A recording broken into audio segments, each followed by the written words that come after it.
Alright, so the first impressions of Gotham Knights are finally up, and they're not good.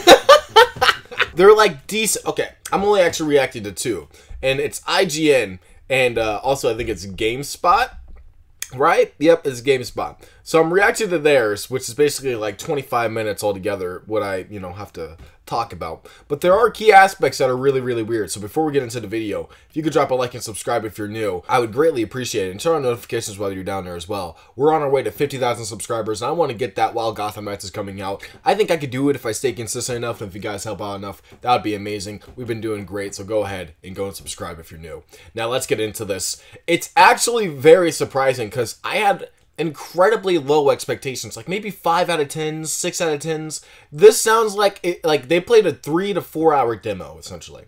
They played with multiple characters, and there are some things that are very understandable when it comes to the complicated nature of trying to review something like this. The guy on IGN even said it, and I think he said it like the best, because he literally said it's very hard because they're bouncing you from character to character, trying to make you do different demos and stuff like that. They did like the Harley Quinn boss. They played around with the prison mission also with, some of the other characters, and then of course some of the Red Hood gameplay, stuff like that. They played with basically all the characters and got to get a feel for all the characters. But that's the thing, is that they didn't get to really go throughout the whole game and get to flush out their one character that they get to pick. And I think that's a very important aspect to the game, is going and playing as that one knight continuously throughout the entire game. And that's something that they weren't able to do in this demo, which of course will affect their gameplay type of performance, because they're bouncing around from each character, and the way they actually flow throughout the combat, and the way they feel from playing the game. So, don't take all of this as final say for the game. I think I have to point that out. But a lot of what they said is very scary, because this guy even said on IGN that the gameplay, while being flashy and might look cool, is bland. I can't make it up. He said this shit. My concern is how well that progression, those momentum abilities, the gear, and the deep well of customization options are going to be able to carry the whole experience. Because, on a fundamental level, I found Gotham Knights combat to be very flashy, but also kind of bland. I was like, wow, really? Like, that actually took me, out of it for a second. And then after he was done talking about the gameplay, this is what he said. Beyond combat, Gotham Knights is very impressive. Oh my god, I was like, whoa. Dogging the gameplay right now. And, you could kind of tell. You could tell that the gameplay... And here's the thing, is that even without, going throughout the game and, breaking down each of the knights and, unlocking all their skill trees and doing stuff like that. Yeah, all that stuff is exciting. But if the basic gameplay is not fun, that is an issue. That is scary for the fucking game. Because, like it or not, Batman, Spider-Man, these are what they're going to be compared to fucking this game. As a matter of fact, the GameSpot people were doing that with Arkham. They had to say that they had to unlearn the Arkham gameplay just to play this. A bit awkward, which I guess is kind of the theme for a lot of this game. It's like searching for an identity. And it feels a bit uncomfortable in its own shoes a little bit.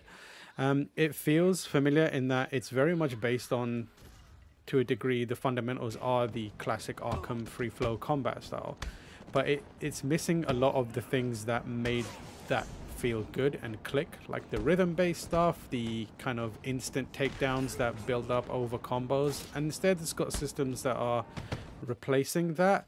And it's tricky because those systems are clearly well reasoned and thought out, but for me they just didn't feel like they clicked together or feel good in action. Because it's so similar, but it's also incredibly different, because they don't have the takedowns. There's not like that combo meter that allows you to build up that takedown meter. So you have to go based off of momentum on the gameplay. So while you could, punch through each enemy and dodge, it's of course, the similar aspect where you could punch each enemy and counter in Arkham, but in this game you have to punch each enemy and dodge. It's like a very weird similarity thing, and I understand where they're coming from trying to unlearn from Arkham. But again, many people are going to compare the Arkham gameplay to this gameplay, the Spider-Man gameplay to this gameplay, even Avengers to this. And here's my problem, is that all of those gameplays without the skill trees have pretty good gameplay, except for Avengers. Avengers is pretty dull. But Arkham and Spider-Man, you could jump into those and play the game for like a quarter of the game and not even upgrade your character, and you'll still have a lot of fun.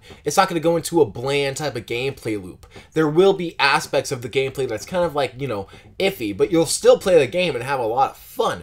If they can't even go like 3 hours without getting bored of the basic combat, that's worrisome. That's scary, and I really hope that's not an issue.